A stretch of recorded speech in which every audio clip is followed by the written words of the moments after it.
alliance war or room placement. We'll talk about this. I made a video about this a while ago, but it seems like um, I didn't realize that Twitch does not store the videos forever. So I'm going to remake it. I'm going to discuss a little bit of the war rooms.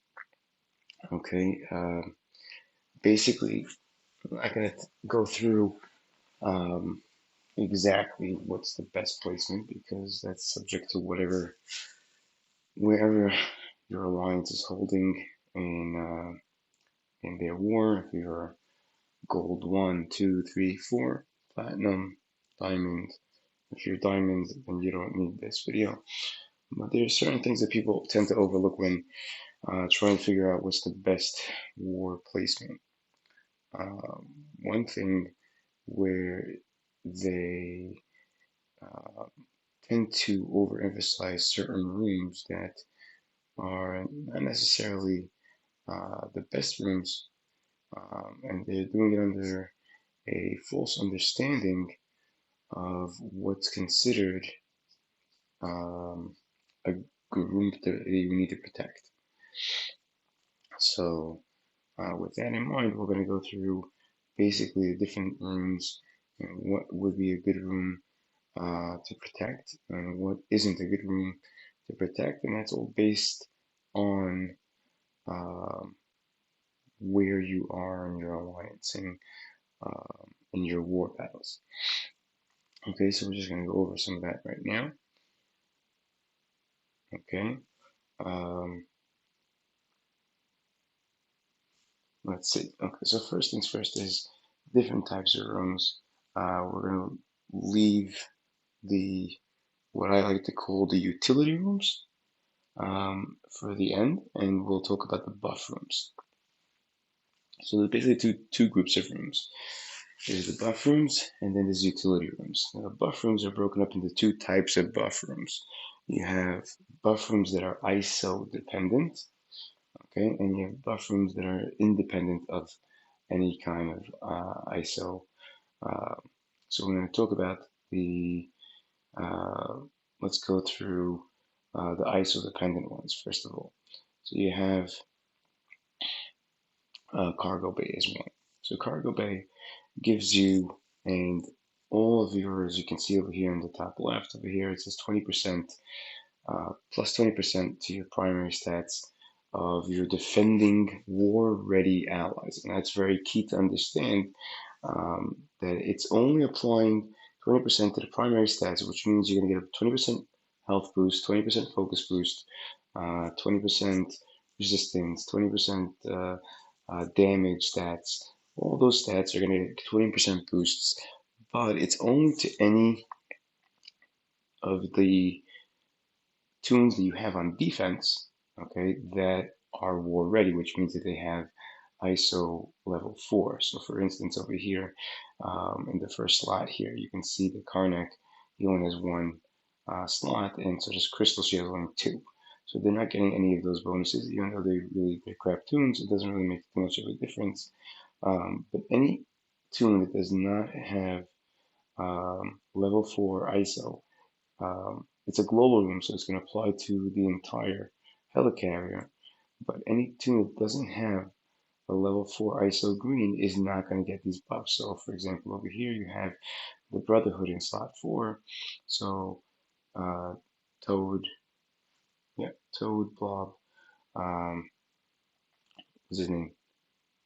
Juggernaut, and Pyro. None of them, actually, Pyro is in blue. But all these other three, Blob, Toad, and Juggernaut, are not going to get any War Room buffs, and so on. So, if on the majority of your helicarrier, most are not ISO level 4, like here in slot 1, the only one that's ISO level 4 is Silver Surfer, whereas everybody else is either 3 or here Kate is not even an ISO. So they're not going to get any of these bonus stats. Okay, so depending on where your alliance is, It's always obviously it's always good to have 4, like here on the Red Skull team, the Hydra 1.0 team. None of the minions have any ISO, and not only is it beneficial for them to have at least one ISO point, but the more tunes you have that are ISO level 4, they're going to all those tunes are going to get this 20% buff from the cargo bay. And if the majority of your teams that are on defense of your entire alliance, if the majority of those teams do not have ISO level 4, so then this the worth of this room becomes very little and becomes nothing more than uh, like a flight deck. So it's not worth so much points in protecting if most of the alliance's defenses are not ISO level 4. Okay, so that's one. Then you have where is that? That was cargo bay. Then you have another buff from which is similar is the hangar. So this again is a global uh, buff and it applies to all your teams that are on offense, whereas the cargo bay is all applying to all your defense, but Hanger applies 10% boost to the primary stats itself, focus, um, damage, and so on, resistance, and all that to all your attacking, to all your attacking allies. So when you're making attacks, you're getting these boosts, but this is again limited to only um, you're attacking tunes that have ISO level 4, ISO green level 4. So if your attackers don't have ISO green level 4, they're not getting the benefit of this 10% boost. Um, Aside from all the ISO benefits you would get 10% max health and so on from having an ISO. On top of it, all attacking allies, when you're making attack, you'll start off on spawn with deflex. Okay, so this again is dependent on ISO. If you're uh, attacking or most of your lines does not have ISO level 4, so let's say you're in a gold 3, gold 4, and most of your lines does not have ISO level 4, so then you have minimal benefit from protecting this room. It's really not, you're not getting anything. At least this room you're getting deflect on top of it, even without the ISO ready bonus. But without ISO ready bonus, the war ready bonus, then you're missing out on the 10% boost to all your attackers' stats. And again, this is no different than a flight deck. Those are ISO dependent boosted rooms. Then you have medbay. Medbay is interesting. Uh, some guys like to protect medbay a lot when they just don't realize that it's all medbay is just a 40% boost to the health. So it's not making your tunes better, you're just making them live a little bit longer. So, I mean, if you have someone like Karnak who's a crap tune and you're making him live longer, it's not doing you, he's still going to get killed and you're not getting really any benefit from this. So this is pretty much an expendable room. I mean, on higher tunes in certain places like Bridge or something like that, where you have a lot of heavy duty tunes, or wherever you have your big protectors, um, your high damage and your best defense, or even yeah, your best defense rooms, wherever your best defenses are, they're going to get 40% max health. It's going to make them that much more difficult to kill. So it's a up and down thing. It's not a primary room that you need to protect. Okay, like if you have all your defenders ISO level 4, you're probably going to want to protect cargo bay more than med bay. This is more of a sacrificial room. But again, that's up to you and where you are. If most of your alliance is not ISO green 4, so then medbay is a better protector, uh, better protected than cargo bay is, because cargo bay is not giving you any boost if you don't have ISO level 4. So those are the uh, boosted rooms. Okay, then you have, I think I skipped something here. You also have two other boosted rings, and it's the Armory, and this is global buff to all your attackers. Okay, and this is not dependent on any other factors other than um, only applies to your attacking allies. And this is a room that, since it doesn't require you to have any ISO, and regardless if you have ISO or not, all your attacking tunes are going to get boosted 20% to all their primary stats. So this is a heavy room that you really want to protect. It's one room that you want to keep out of the mark of the enemy, because if they're able to take this down, they severely hamper the damage you're able to output onto their helicarrier.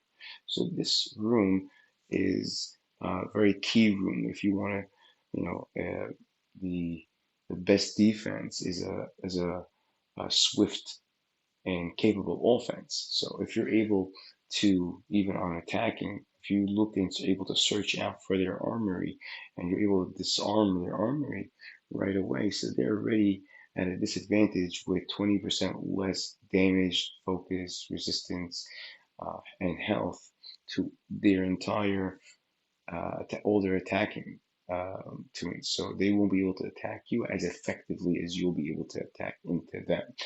So if you are able to um, protect your armory while at the same time disarm their armory, so you're going to have that much more advantage and easier time in taking them out.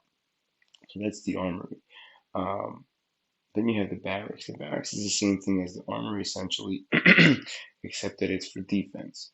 So again, like we said, the best defense is when you're able to uh, really have an effective offense. So even though this is giving your all your defense teams an additional 20% stats for their primary stats, and giving their military allies um, additional 10% boost um, to military allies like Captain Marvel and things like that. This is only for defense. So this, in my own opinion, is a more expendable room because it's on defense. Your main thing is that if you're able to disarm their offense, okay, and go and eat away at their key rooms, like their armory and then their barracks or med bay or cargo bay, something like that, then you're able to clean up their entire helicarrier much quicker. All the rooms, just as a side point, all the rooms, and when I say all, I mean every single room here, we're going to look at them as 50 points each. Forget about how much it's listed here. Every room, regardless of what is listed, is worth at least, um, let's explain. Let's say flight deck. Conquering one complete side is 50 points. Conquering another complete side is another 50 points. You get 5 points per room. There's 10 rooms on each side. That's 100 points for two sides. And clearing out an entire room will give you a bonus 50 points. So if you destroy an entire room, two sides, you'll get 150 points. So essentially, every room is worth 150 points. There are two rooms that are exceptions to that. One of them is the reactor, which instead of being a total of 150 points, it actually was only 50 points more. It's 50 for one side, 50 for the other side, it's 100, 50 for clearing the room, and 50 bonus points because it's a reactor. So altogether, you get 200 points as opposed to 150 for a regular room. So reactor is giving you basically it's an equivalent of clearing one full room plus another half a room. Okay, and bridge is a similar idea where it's instead of being 50 and 50, it's 100 on both sides, and just the 50 bonus, it's giving you an additional 150 bonus. So clearing out bridge is really like taking out two rooms. So, but again, so these two rooms, bridge and reactor, you're going to see that they don't offer too much to your actual offense and defense. What they actually do is um, they're just points, their main just points. So if you're just looking for their bridge, while you may be ahead by clearing out their, if you only clear out their bridge, so you'll have 300 points, okay, 200 for clearing the entire room, and the additional 50 on each side, you'll have 300 points. But at the same time, their defenses are still very heavy because they still have their armory, they still have their, I'm sorry, they still have their barracks, they still have their cargo bay. Their attacks are still going to be full force because their armory is still up, and their um, uh, hangar is still up. So you didn't really um, slow them down. All you did for yourself is gain a few points here and there. Points are good and they're needed more towards the end of the battle than towards the beginning of the battle. While people do tend to heavily guard their bridges because they see the points that it's worth, it's actually a mistake to do that because if you were able to take out the majority of their rooms, and even if you don't touch their bridge, you'll still be well ahead of them. Because remember, every room that you take out, aside from bridge and reactor, is 150 points altogether. So taking out, 4 rooms, you already got 600 points. Whereas if they took out only your bridge, they only have 300. And you can continue to whittle them down, okay, by taking out 4 rooms. And 4 rooms is a lot because you're eating away at their offense and their defense, which makes their bridge easier to take down and makes their reactor easier to take down, and so on. So points wise is it's a nice thing to look at, but it's not the main thing because points is just points in the end. Whereas to make sure that they're not able to attack into you, you want to have your you want to take out their defenses and not just their defense teams. You want to take out their defensive buffs. Okay, coming back to so those were the buff rooms. Now we're going to come to the utility rooms. There's a couple of different types of utility rooms. There's the security and engineering utility rooms. Okay, these why I call them utilities because they have an additional usage aside from the fact that um, they we'll talk about it right now. I don't know how to explain it off the top of my head, but for example, security is it's like a niche room. Security, what it does is it applies to itself debuff to any attackers that are coming into this room. So it'll put automatically on anybody attacking the room defense down. On top of that, any adjacent rooms, as you see, it says by defense down to attacking um, enemies. And on the side over here, it says adjacent. So it means any room that's next to this room, whether it's above it, below it, or to the sides of it, will also get defense down. So security over here is also giving a defense down buff. If you can see in the top corner, top right corner here, you see a little defense down symbol. As this room is getting defense down from the security room underneath it. And same thing to the barracks underneath that, it's also getting the defense down. And so to the bridge to the right of it is also getting the defense down. So anybody attacking into the bridge is going to suffer when they go into it by having on their attackers defense down. So it's a nice room to keep up because usually a lot of guys like to go down the middle. So they're gonna get into the bridge and they're gonna start off with defense down on them. And if you have somebody like Kestrel in the bridge on your defense, she's gonna be able to automatically start pinging people down because of that defense down. So it is a key room that although expendable, it is helping you. You use it to your advantage in your setup and exactly where you want to put it. Another key room That's the utility room is engineering. Engineering is similar to the security, but it's an offensive thing. Is that engineering allows your attackers when they go into the enemy helicarrier to start off with defense up. So that's a very powerful mechanic because it's helping your attackers. Okay, starting with defense up is very helpful because defense up, as you know, is going to reduce incoming damage by 50%. So having this room up is helpful, but at the same time, if it does get destroyed early on, I wouldn't count it as a huge loss because you're not losing your focus or anything like that. You are hampering your your attackers a little bit because now they're more vulnerable. But if you have a good offensive lineup, you shouldn't need to worry too much about losing out engineering.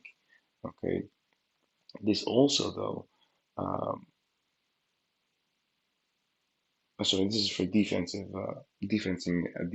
allies, not attacking. But still, this also applies the same idea as we said before. You're hampering your defense if you lose it early, but at the same time, it's not that big of a loss because especially if you have security up, still, so that defense down on them is going to allow you to do additional damage. So this is just going to um, give you more protection on your defense, whereas security is going to um, negate the enemy um, attackers' um, defense, basically. I mean, they're going to be able to take more damage.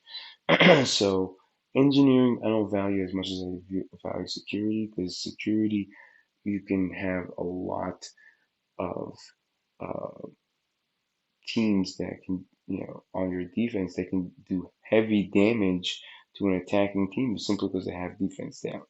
So again, this is an adjacent buff. So any rooms next to it, cargo bay is going to get defense up. Armory here is going to get defense up, and the bridge is going to get defense up. Anything to the right, to the top left, top up, top down, and sides are going to get this buff as well. So if you're going to sandwich bridge between security and engineering, what you've done is getting buffs on two sides. So the there's no real right way to set up. Meaning you could uh, technically, let's say you want to move hangar instead of having hangar over here and putting engineering up there. So then bridge and reactor would both get um, the buffs or debuffs coming from security and engineering because they're both adjacent to it, making it that much more difficult to actually go into the bridge. Or if you put engineering down here by medbay instead, so barracks will get the engineering buff and will also get the security buff, and so will bridge. So placement of the rooms is something to think about of where you're going to put engineering security. Like I said, medbay for me at least is more expendable. I would bring more medbay up to the top of the carrier um, than I would cargo bay. Cargo bay to me is less expendable than medbay because I'm getting um, bonus to my primary stats, whereas medbay I'm only getting bonus health. So I would technically move uh, medbay to the top if I was in charge of war room placement in my alliance.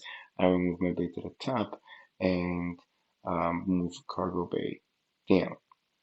Okay, so it all depends. I personally, when going into attack, I'm not a big on attacking or looking for the bridge. I'm looking for the cargo bay. I'm looking for the hangar. I'm looking for the barracks. I'm looking for the armory. I'm looking for those key rooms so I can take those rooms out. If I happen to come across security and I notice it's in a place where it's going to be very bothersome, I would love to take out security just because it'll make taking out those adjacent rooms so much easier when it's not around. So that is the basic idea of uh, the war rooms and what they do. If again, if you don't